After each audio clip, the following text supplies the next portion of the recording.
One आप सभी का वेलकम आपके अपने ही पसंदीदा यूट्यूब चैनल पर। तो प्यारे छात्र, इस वीडियो में हम आपके लिए क्लास 9th का विषय कौन सा है, तो विषय साइंस यानी विज्ञान का। कई बच्चों को कमेंट आ रहा था, सर क्लास 9th का विषय विज्ञान का पेपर लेके आइए। तो प्यारे छात्रों, फाइनली जो आपका इंतजार था वो खत्म हो चुका है। हम पेपर लेके आ चुके हैं, जो कि आपके वार्षिक परीक्षा में प्यारे छात्रों A to Z यही पेपर देखने को मिलेगा। क्लास कौन सा है, तो क्लास नाइन्थ का। और विषय कौन सा है प्यारे छात्रों, तो विषय विज्ञान यानी साइंस का। हम पेपर लेके आ चुके हैं, जो कि आपके वार्षिक पेपर में 100% कह सकता हूँ प्यारे छात्रों कि यही पेपर देखने को मिलेगा। प्यारे छात्रों, इसमें जो आपका टोटल क्वेश्चन रहेगा कितना रहेगा, 23 रहेगा। और टाइम आपका जो रहेगा तो कितना रहेगा, 3 घंटे यानी 3 आवर्स रहेगा। और मैक्सिमम जो आपका मार्क्स रहेगा यानी पूर्णांक जो रहेगा प्यारे छात्रों, तो कितने का रहेगा, 75 का रहेगा। तो प्यारे छात्रों, आपसे एक रिक्वेस्ट है कि हम आपके लिए इतनी बड़ी मेहनत से वीडियो लेके आते हैं, तो आप अभी तक हमारे चैनल को सब्सक्राइब नहीं किए हैं तो चैनल को सब्सक्राइब कर लीजिए, वीडियो को लाइक कीजिए और अपने दोस्तों को ज़्यादा से ज़्यादा शेयर कीजिए, ताकि उन तक ये वीडियो पहुंच सके और वो भी अपने वार्षिक परीक्षा पेपर में अच्छे से अच्छे मार्क्स ला पाएँ और अच्छे मार्क्स से उत्तीर्ण हो पाए। तो प्यारे छात्रों, बिना समय गंवाए अब चलिए हम चलते हैं, स्टार्ट करते हैं, चलते हैं पृष्ठ की ओर। तो सबसे पहले प्यारे छात्रों दिया रहता है निर्देश। तो सबसे पहले आपको अपना निर्देश पढ़ लेना है, क्योंकि निर्देश पढ़ने का तात्पर्य ये रहता है कि कौन सा प्रश्न कितने अंक का है और कितने शब्द सीमा में आपको उसका उत्तर देना है। उत्तर उसके उत्तर पृष्ठ कब लिखना है, ताकि आपको उसमें से पूरा का पूरा नंबर मिल सके। तो प्यारे छात्रों, फटाफट आप अपना निर्देश पढ़ लीजिएगा। अब हम चलते हैं पृष्ठ की ओर। हमारा पहला प्रश्न क्या कहता है प्यारे छात्रों, सही विकल्प चुनकर लिखिए। क्या कहता है, सही विकल्प चुनकर लिखिए। तो चलिए फटाफट हम आपको सही विकल्प बता देते हैं। पहला प्रश्न क्या है, पदार्थ की वह अवस्था जिसमें द्रव का आकार नहीं परंतु आयतन निश्चित होता है। पदार्थ की वह अवस्था जिसमें द्रव का आकार नहीं परंतु आयतन निश्चित होता है। आ में है ठोस और बा में है द्रव, सा में है गैस और दा में है जल। तो प्यारे छात्रों, इसका राइट आंसर हो जाएगा ऑप्शन बा यानी द्रव, इसका राइट आंसर हो जाएगा। इसके बाद अगला प्रश्न क्या है, सोडा जल विलयन में विलय होता है। सोडा जल विलयन में विलय होता है, CO2 यानी, और ब में है HO, स में एल्कोहल और द में O2। तो प्यारे छात्रों, इसका हमारा राइट आंसर हो जाएगा ऑप्शन आ यानी CO2। सोडा जल में विलय होता है यानी कार्बन डाइऑक्साइड यानी CO2। इसके बाद प्यारे छात्रों, हमारा अगला प्रश्न क्या कहता है, हमारा अगला प्रश्न है कि किस वैज्ञानिक ने सर्वप्रथम परमाणु मॉडल प्रस्तुत किया। किस वैज्ञानिक ने सर्वप्रथम परमाणु मॉडल प्रस्तुत किया। आ में है चैडविक, बा में है गोल्डस्टीन और सा में है जे थॉमसन और द में है जॉन डाल्टन। तो प्यारे छात्रों, इसका राइट आंसर हो जाएगा जॉन डाल्टन। कौन, जॉन डाल्टन, राइट आंसर हो जाएगा ऑप्शन द। इसके बाद अगला प्रश्न है, कोशिका की खोज किस वैज्ञानिक ने की। कोशिका की जो खोज है तो किस वैज्ञानिक ने की, आपसे ये पूछा है। तो रॉबर्ट हुक ने, बा में है रॉबर्ट ब्राउन ने, सा में है लीनियस ने और द में है ले मार्क ने। तो प्यारे छात्रों, इसका राइट आंसर हो जाएगा ऑप्शन आ यानी रॉबर्ट हुक ने। कोशिका की खोज किस वैज्ञानिक ने की, तो रॉबर्ट हुक ने की थी। इसके बाद प्यारे छात्रों, प्रश्न क्रमांक 5 में क्या है कि वेग समय ग्राफ का क्षेत्रफल बताता है। वेग समय ग्राफ का क्षेत्रफल बताता है। वेग, बा में है त्वरण, सा में है चाल और द में है विस्थापन। तो प्यारे छात्रों, इसका हमारा राइट आंसर हो जाएगा ऑप्शन द हो जाएगा यानी विस्थापन हो जाएगा। क्या हो जाएगा, विस्थापन, इसका राइट आंसर हो जाएगा। और अगला है बल का एसआई मात्रक। बल का एसआई मात्रक है न्यूटन, वाट, शक्ति, किलोग्राम। तो प्यारे छात्रों, इसका राइट आंसर हो जाएगा, बल का हमारा एसआई मात्रक क्या होता है, न्यूटन होता है यानी ऑप्शन नंबर आ इसका राइट आंसर हो जाएगा। तो फटाफट आप स्क्रीनशॉट भी लेते जाइएगा, साथ साथ याद भी करते जाइएगा या अपने नोट कॉपी में नोट करते जाइएगा, क्योंकि आपके वार्षिक पेपर में प्यारे छात्रों ऐसे ही ऑब्जेक्टिव टाइप के क्वेश्चन A to Z देखने को मिलेगा। तो चलिए हम चलते हैं प्रश्न क्रमांक 2 में, आप देख लेते हैं। प्रश्न क्रमांक 2 में आपसे क्या पूछा है कि रिक्त स्थान की पूर्ति कीजिए। आपसे पूछा है रिक्त स्थान की पूर्ति कीजिए, जो कि 6 अंक का एक क्वेश्चन है और 6 क्वेश्चन है, प्रत्येक क्वेश्चन का 1 अंक आपके लिए प्यारे छात्रों निर्धारित है। तो चलिए फटाफट हम अब रिक्त स्थान की पूर्ति कर लेते हैं। पहले प्रश्न में क्या पूछा है कि बर्फ का गलनांक, बर्फ का गलनांक होता है। तो आपका इसमें बर्फ का गलनांक पूछे, तो बर्फ का गलनांक प्यारे छात्रों 273 केल्विन होता है।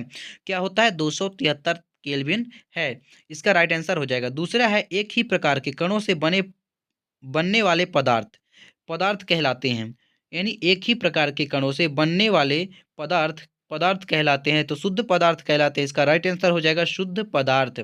इसके बाद तीसरे में सोडियम कार्बोनेट का सूत्र Na2CO3 है और अमोनियम सल्फेट का सूत्र NH4 का H2SO4 है।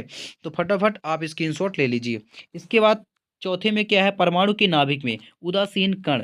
परमाणु के नाभिक में उदासीन कण न्यूट्रॉन होता है। क्या होता है प्यारे छात्रों? न्यूट्रॉन होता है। यानी परमाणु के नाभिक में उदासीन कण जो होता है तो न्यूट्रॉन होता है। इसका राइट आंसर न्यूट्रॉन हो जाएगा। अगला है कि जाइलम ऊतक जड़ों द्वारा अवशोषित जल व खनिजों को विभिन्न भागों तक पहुंचाता है। जाइलम जो होता है तो ऊतक जड़ों द्वारा अवशोषित जल व खनिजों को विभिन्न भागों तक पहुंचाते हैं। इसके बाद अगला है कि ध्वनि संचरण के लिए आवश्यकता होती है। तो ध्वनि संचरण के लिए प्यारे छात्रों किसकी आवश्यकता होती है? माध्यम की आवश्यकता होती है। किसकी? माध्यम की आवश्यकता होती है ध्वनि संचरण के लिए। इसका राइट आंसर हो जाएगा माध्यम। तो फटाफट प्यारे छात्रों आप स्क्रीनशॉट ले लीजिए। इसके बाद हमारा अगला प्रश्न क्या पूछा है कि सही जोड़ी बनाकर लिखिए। प्रश्न क्रमांक 3 में आपसे पूछा है कि सही जोड़ी बनाकर आपको लिखना है। तो फटाफट चलिए हम सही जोड़ी आपको बता देते हैं। बल का मात्रक है तो बल का मात्रक प्यारे छात्रों हो जाएगा न्यूटन। संवेग, संवेग हो जाएगा हमारा MB यानी ऑप्शन नंबर सी। और भार का SI मात्रक, तो भार का SI मात्रक क्या होता है प्यारे छात्रों? यानी किलोग्राम हो जाएगा, ऑप्शन डी राइट आंसर हो जाएगा। और चौथे में हमें पृथ्वी से बांधे रखने वाला बल, हमें पृथ्वी से बांधे रखने वाला बल, इसका राइट आंसर हो जाएगा ऑप्शन ए यानी गुरुत्वाकर्षण बल। कौन सा बल? गुरुत्वाकर्षण बल। इसके बाद पांचवें में क्या है? गुरुत्वीय बल का मान है। गुरुत्वीय बल का मान हो जाएगा ऑप्शन एफ यानी पृथ्वी सतह पर ध्रुवों पर अधिक। इसके बाद शक्ति का SI मात्रक, तो शक्ति का SI मात्रक प्यारे छात्रों हो जाएगा वाट। क्या हो जाएगा? वाट। इसका राइट आंसर हो जाएगा शक्ति का SI मात्रक। तो फटाफट आप स्क्रीनशॉट ले लीजिए। इसके बाद प्यारे छात्रों प्रश्न क्रमांक 4 में आपसे क्या पूछा है कि सत्य असत्य का चयन करके लिखिए। आपको क्या करना है? सत्य असत्य का चयन करके आपको लिखना है। चलिए फटाफट हम सत्य असत्य का चयन कर लेते हैं। नंबर 1 में क्या है कि निलंबन के कण फिल्टर पेपर से नहीं निकलते हैं। तो निलंबन के जो कण होते हैं फिल्टर पेपर से नहीं निकलते हैं। प्यारे छात्रों ये हमारा हो जाएगा सत्य। और दूसरे में आपसे क्या पूछा है कि प्रभासी उपस्थित मनुष्य की नाक तथा स्वर यंत्र में मापी जाती है। प्रभासी उपस्थित मनुष्य की नाक तथा स्वर यंत्र में मापी जाती है। ये हमारा क्या हो जाएगा? ये भी हमारा प्यारे छात्रों सत्य हो जाएगा। और तीसरे में है प्रति इकाई समय में चली गई दूरी को चाल कहते हैं। प्रति इकाई समय में चली गई दूरी को चाल कहते हैं। ये भी हमारा क्या हो जाएगा प्यारे छात्रों? सत्य हो जाएगा। इसके बाद चौथा क्या है? संवेग परिवर्तन की दर बल के अनुक्रमानुपाती होती है। ये भी हमारा क्या हो जाएगा? सत्य हो जाएगा। यानी संवेग जो परिवर्तन की दर है बल के अनुक्रमानुपाती होती है। ये भी हमारा प्यारे छात्रों सत्य हो जाएगा। इसके बाद पांचवें में आपसे क्या पूछा है कि वस्तु द्वारा अपनी गति अवस्था में परिवर्तन के विरोध को क्या कहते हैं? जड़त्व कहते हैं। ये भी हमारा क्या हो जाएगा? सत्य हो जाएगा। इसके बाद अगला है प्यारे छात्रों क्रिया एवं प्रतिक्रिया बल समान दिशा में कार्य करते हैं। क्रिया एवं प्रतिक्रिया बल जो होता है समान दिशा में कार्य करते हैं। ये हमारा क्या हो जाएगा प्यारे छात्रों? असत्य हो जाएगा। तो फटाफट आप स्क्रीनशॉट ले लीजिए। इसके बाद प्रश्न क्रमांक 5 में आपसे क्या पूछा है कि एक शब्द और एक वाक्य में उत्तर दीजिए। क्या पूछा है प्यारे छात्रों? एक शब्द और एक वाक्य में आपको उत्तर देना है। तो जल का क्वथनांक क्या होता है? आपसे पूछा है कि जल का जो क्वथनांक होता है कितना होता है? तो 273 केल्विन होता है। और 1 ग्राम हाइड्रोजन में हाइड्रोजन के कितने परमाणु होते हैं? तो आपसे पूछा है, परमाणु पूछा है प्यारे छात्रों। तो आपका परमाणु ये हो जाएगा यानी 60022 इंटू 10⁻23। ये आपका हो जाएगा कितने परमाणु होते हैं। इसके बाद तीसरे में आपसे क्या पूछा है कि कोशिका में होने वाली जैविक क्रियाओं का नियंत्रण किसके द्वारा होता है? तो कोशिका में होने वाले जैविक क्रियाओं का नियंत्रण किसके द्वारा होता है प्यारे छात्रों? तो इसका राइट आंसर हो जाएगा केंद्रक। किसके द्वारा होता है? केंद्रक के द्वारा। इसके बाद अगला है ऊतक जो पौधों में जल व खनिज लवणों का संवहन करता है क्या कहलाता है? जाइलम कहलाता है। क्या कहलाता है प्यारे छात्रों? जाइलम कहलाता है। जाइलम इसका राइट आंसर हो जाएगा। इसके बाद पांचवें में आपसे क्या पूछा है कि हमारे मस्तिष्क में ध्वनि की संवेदना कितने समय तक बनी रहती है? ध्वनि की जो संवेदना है 0.1 सेकंड तक। यानी हमारे मस्तिष्क में ध्वनि की संवेदना कितने समय तक बनी रहती है? तो 0.1 सेकंड तक। इसका राइट आंसर हो जाएगा। इसके बाद अगला है कार्य करने की दर को क्या कहते हैं? तो कार्य करने की दर को क्या कहते हैं प्यारे छात्रों? शक्ति कहते हैं। इसका राइट आंसर हो जाएगा शक्ति। कार्य करने की दर को शक्ति कहते हैं। इसके बाद प्यारे छात्रों प्रश्न क्रमांक 6 में आपसे क्या पूछा है कि प्रश्न क्रमांक 6 में पूछा है गर्मियों में हमें सूती कपड़े क्यों नहीं पहनने चाहिए? आपसे पूछा है कि गर्मियों में हमें सूती कपड़े क्यों पहनने चाहिए? आपसे पूछा है। इसका अथवा है कि वाष्पीकरण की गुप्त ऊष्मा से क्या समझते हैं? क्या समझते हो? आपसे ये पूछा है। इसके बाद प्रश्न क्रमांक 7 में क्या पूछा है कि क्या हमारे आसपास के पदार्थ शुद्ध हैं? तो प्यारे छात्रों प्रश्न क्रमांक 6 का ये रहा उत्तर। यानी शारीरिक प्रतिक्रिया के कारण उत्पन्न ऊष्मीय ऊर्जा को कम करने एवं शरीर के ताप को स्थिर रखने के लिए गर्मी में हमें ज़्यादा पसीना आता है।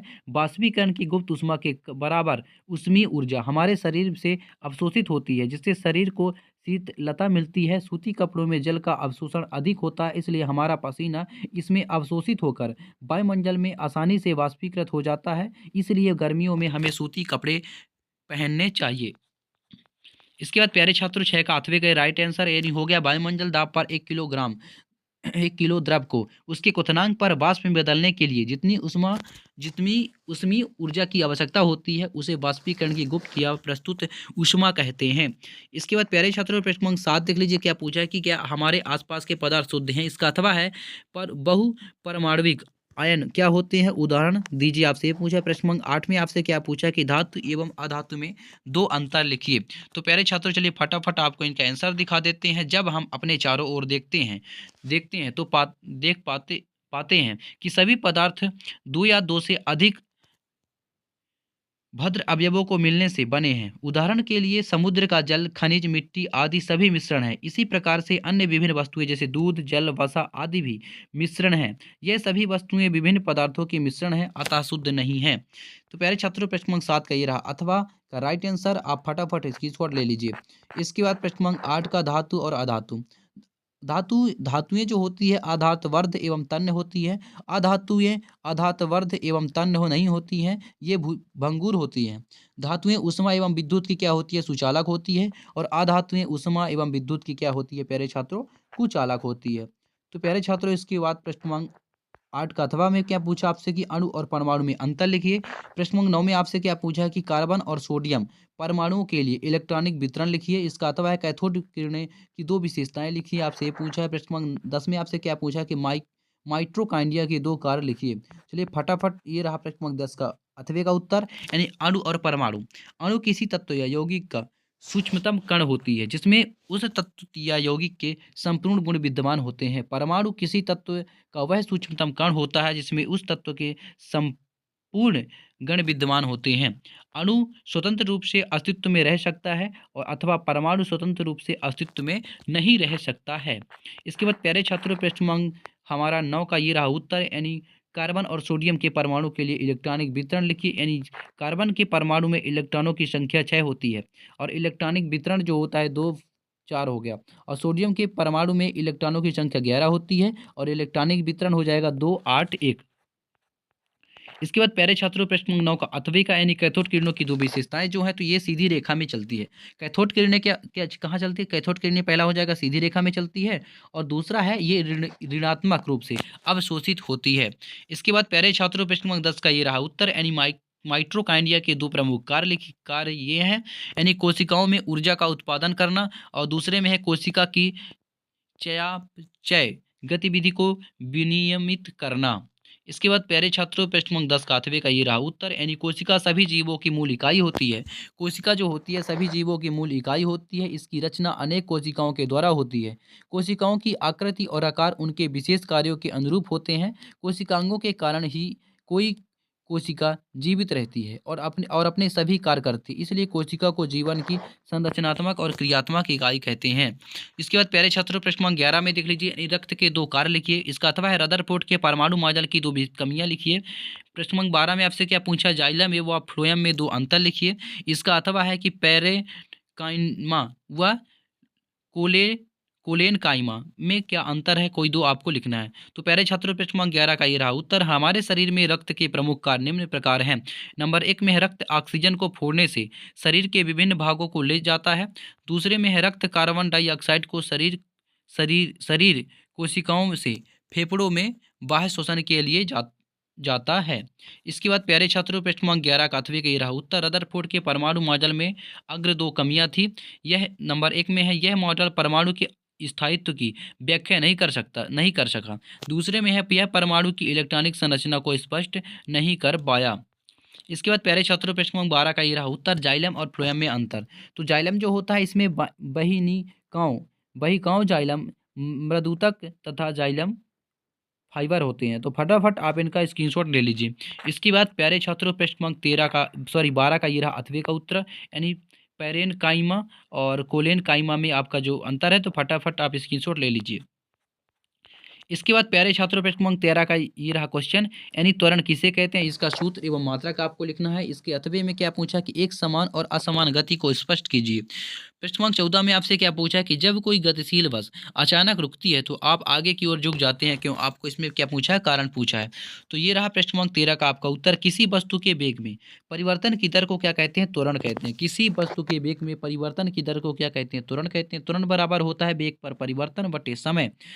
इसके बाद भी यानी भी जो होता है हमारा हो गया अंतिम वेग हो गया, यू प्रारंभिक वेग, टी जो हमारा समय यानी टाइम हो गया, और ऐसा ही मात्रक होता है मीटर सेकेंड। इसके बाद प्यारे छात्रों, प्रश्न क्रमांक 13 का अथवा का, जब यदि कोई वस्तु समान समय अंतराल में समान दूरी तय करे तो उसकी गति को एक समान गति कहते हैं। इसके बाद यदि कोई वस्तु समान समय अंतराल में असमान दूरी तय करे तो इसे असमान गति कहते हैं। तो फटाफट आप स्क्रीनशॉट ले लीजिए।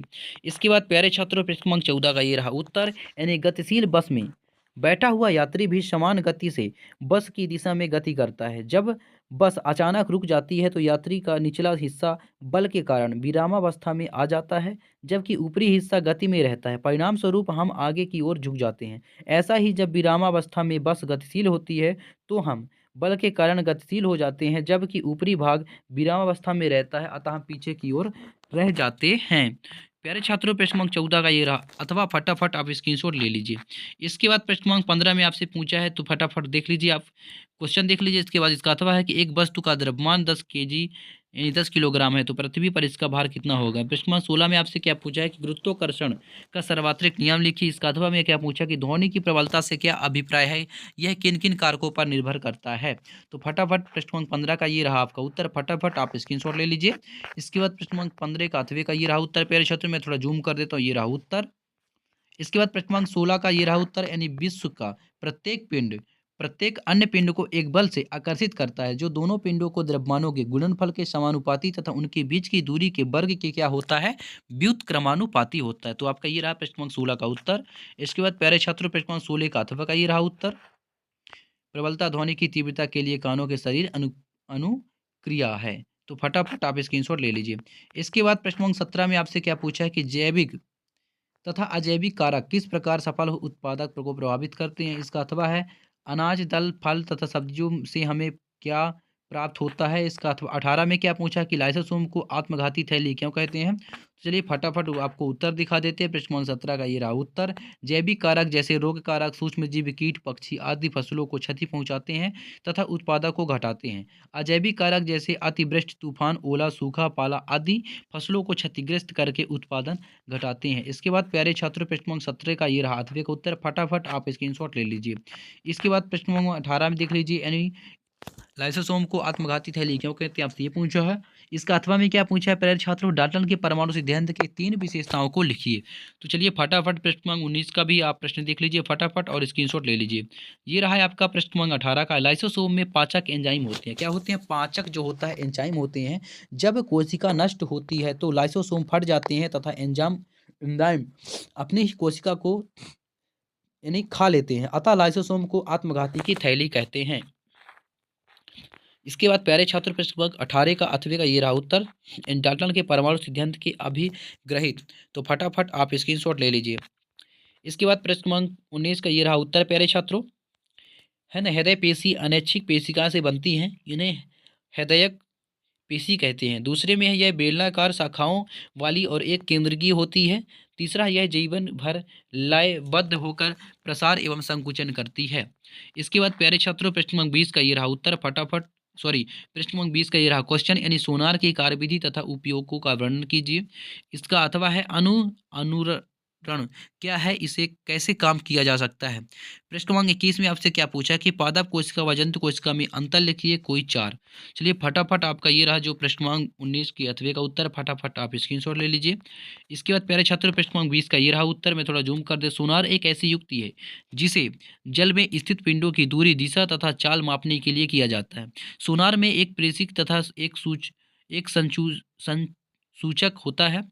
प्रेषित पराध्वनि उत्पन्न व प्रेषित करता है? तो फटाफट आप स्क्रीनशॉट ले लीजिए। इसके बाद प्रश्न क्रमांक 20 का अथवे का ये रहा उत्तर, यानी ध्वनि के बार बार दीवार से टकराकर बार बार परावर्तन के कारण ध्वनि निबंध होता है, इसे अनुरण कहते हैं। तो फटाफट प्यारे छात्रों आप स्क्रीनशॉट ले लीजिए। इसके बाद प्रश्न क्रमांक 21 का ये रहा क्वेश्चन, देख लीजिए, यानी कोशिका विभाजन क्या है, ये कितनी प्रकार का होता है, आपको इसमें ये बताना है। तो प्यारे छात्रों प्रश्न क्रमांक 21 के अथवे का ये रहा उत्तर, कोशिका विभाजन एक ऐसी क्रिया है जिसमें एक कोशिका विभाजन होकर दो या दो से अधिक कोशिकाओं में विभाजित हो जाती है। कोशिका विभाजन जीवों की वृद्धि, विकास तथा मृत कोशिकाओं के पुनः निर्माण के लिए आवश्यक होता है। कोशिका विभाजन के प्रकार, तो फटाफट आप स्क्रीनशॉट ले लीजिए। इसके बाद प्यारे छात्रों ये रहा प्रश्न क्रमांक आपका 22 का उत्तर। तो 22 का क्वेश्चन, यानी पादप कोशिका या जंतु कोशिका का स्पष्ट नामांकित आपको चित्र बनाना है। इसके अथवा में आपसे क्या पूछा है कि न्यूरॉन का स्पष्ट नामांकित चित्र बनाइए। प्रश्न क्रमांक 23 में क्या पूछा है कि एक गेंद और ऊर्ध्वाधर दिशा में ऊपरी की ओर 49 मीटर प्रति सेकंड के वेग से फेंकी जाती है। तो परिकलन कीजिए। में एक में है अधिकतम ऊंचाई जहां तक की गेंद पहुंचती है, और दूसरे में है पृथ्वी की सतह पर वापस लौटने में लिया गया कुल समय। तो प्यारे छात्रों प्रश्न क्रमांक 22 का ये रहा उत्तर, जंतु कोशिका और पादप कोशिका, ये रहा आपका उत्तर प्यारे छात्रों। तो फटाफट आप स्क्रीनशॉट ले लीजिए। तो प्यारे छात्रों आपको प्रश्न क्रमांक 23 का जो आपको स्वयं करना है, अगर प्रश्न क्रमांक 23 का जो क्वेश्चन है आपको स्वयं से करना है। तो प्यारे छात्रों आशा करता हूं कि आपको वीडियो पूरा समझ में आ गया होगा। अगर वीडियो पूरा समझ में आ गया होगा तो वीडियो को लाइक कीजिए और चैनल को सब्सक्राइब कीजिए। फिर मिलते हैं नेक्स्ट वीडियो में, तब तक के लिए जय हिंद, वंदे मातरम।